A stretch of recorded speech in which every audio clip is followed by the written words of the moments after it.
kimefurahisha ni kipi? Ni kile rais alifanya kwa kuwafire wale cabinet secretaries. Na ilikuwa kitu ya kwanza tulikuwa tunaomba. Hata ukisikia kwa ile speech yangu ya nabii, it was number 1. So ni kama alianza na hiyo. Na akimaliza speech akasema we are going to do more changes and more firing. So na ngoja kuona kifaya hawa watu wa Kenya Power. Simumia hapa sana tokens. Sana. Ken Jens, KBC, hizi maparastatal wote waende. So me, I'm very happy. I'm extremely happy. And the president has stopped listening to his people and now he's listening to the people. And I get, he used to listen to his people, now he's listening to the people. And he's on the right track because the voice of the people is the voice of God. Umelewa? Na niliambia plug juzi, ndio aliniuliza na kiburi sana, wewe ni nani? Unaongelesha rais kama nani? Na sipo nini? Nikama plug, if he fires, ameanza kuingia, he might be creating the greatest legacy of any Kenyan president or African president. And what he needs to do is make sure now that he has the space. Rais amepewa opportunity ya kutoka mabeste yake. Unajua kutoka mabeste yako ni ngumu sana.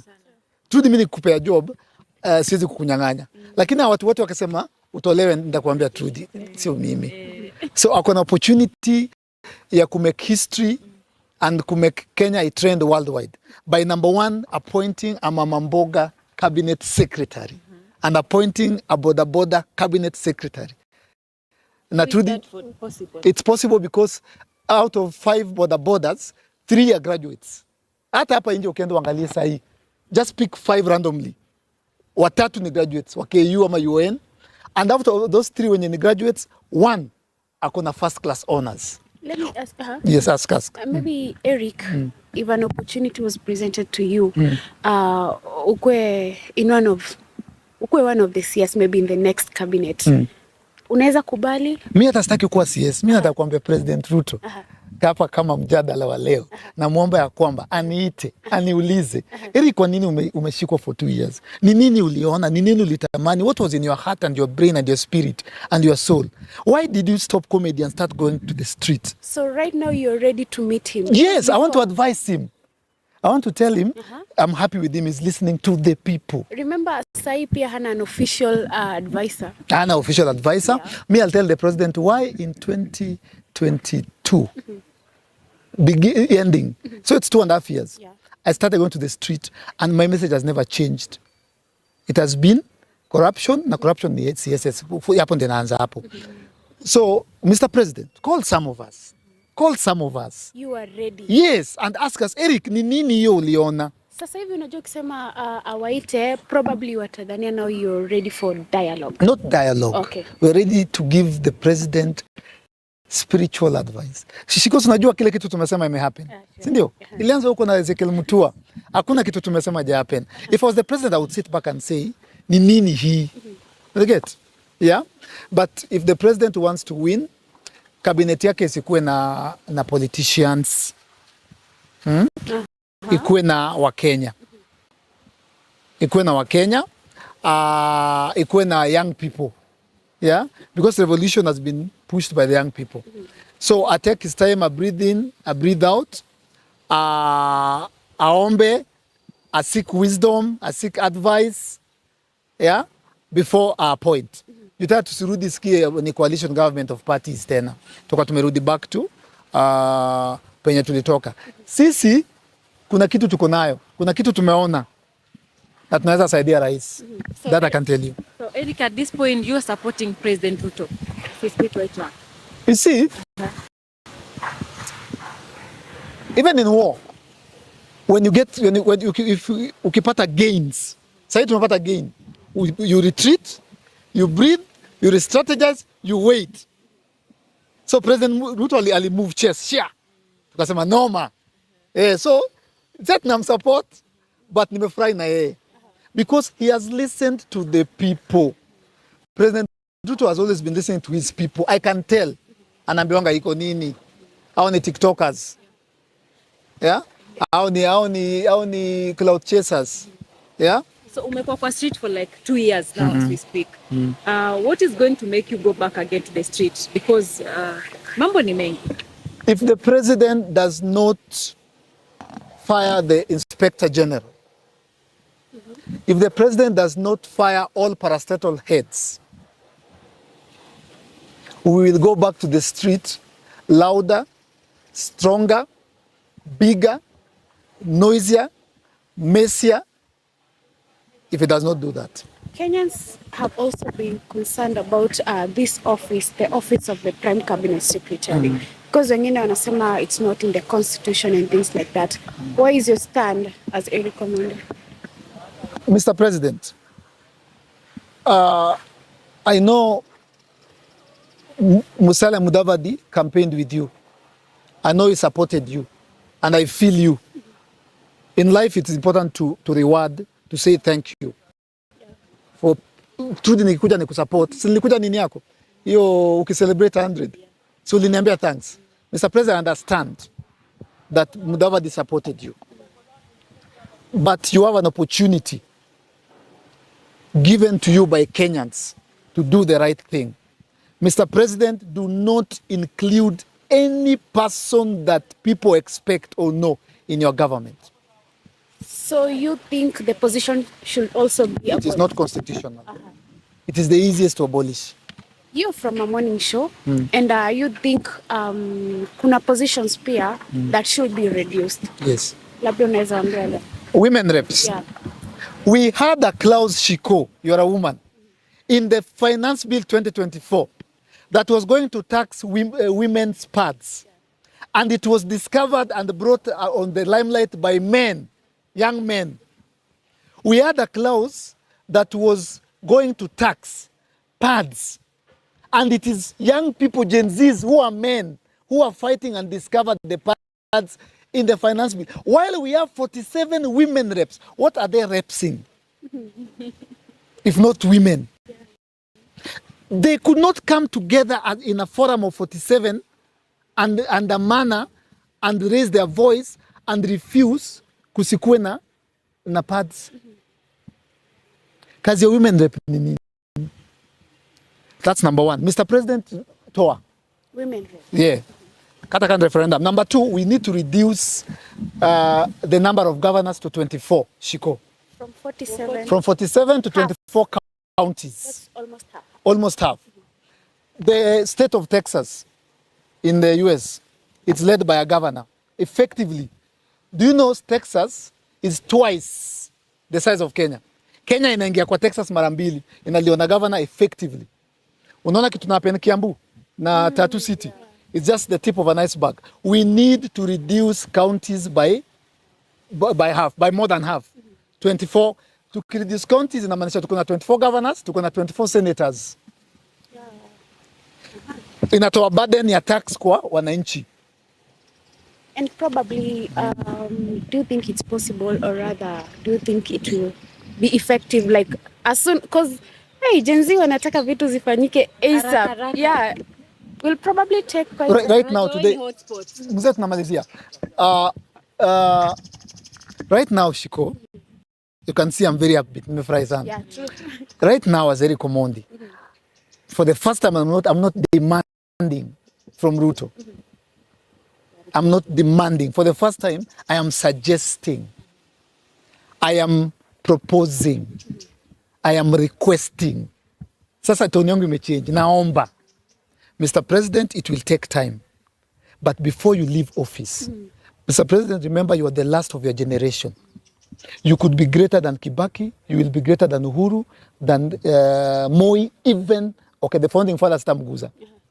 But you will go down as the greatest president in Africa. If you appoint a Mama Mboga to the cabinet secretary, a border to cabinet secretary, if you make sure before the end of your term, you take us to a referendum. I can take us to a referendum. I thought about it. I can start it now. It is constitutional. Yeah. But if the president can take us to a referendum to reduce the number of governors and counties, atawacha legacy yenye itakuwa celebrated internationally. Because pesa mingi, we thought we devolved services, we devolved corruption. Counties are more corrupt than the than the national government. Na Shiko, mimi sina mbio juu, tunaenda step by step. Executive, we are done. Not completely, but we are done. County, we are coming. Parliament, nimewambia, mimi wenye rais alisign IBC, nisema yes. Sasa naombanga tu nasema, nangoja tu hivi nasema tu IBC ngie. Are you suggesting a dissolved pia parliament? Hiyo tuachie. 2027? Hawatafika. Wale walivote yes. Hawatafika Shiko. Niseme ingine, hawatafika. We are going to recall all of them. Hawatafika 27 ya nini? Hata wezi enda funeral saizi. Hata wajaenda ushago, wamejifungia, hata wendi church. Hata wezi kuja hapa. Shiko, fiki 2027. Plan ni simple. Hiyo route atuachie. Amesign IBC, a constitute IBC, atuachie. Tuko na energy. Unajua Gen Z na millennials, tuko na time, hatuna employment. We are going to recall every MP that voted yes. Wale ambao wali apologize. Kwanza hao ndo tunaanza nao. Kwanza don't apologize. Tuanza na wewe. Shut nisikas. Usiapologize, atutaki. Kama kuna mtu atoko dialogue na ulisikia vitu walikuwa nasema hiyo time. Kwanza kuna mmoja alikuja akasema, iliniuma. Wawili ni mabeste wangu, sio sitaja jina zao.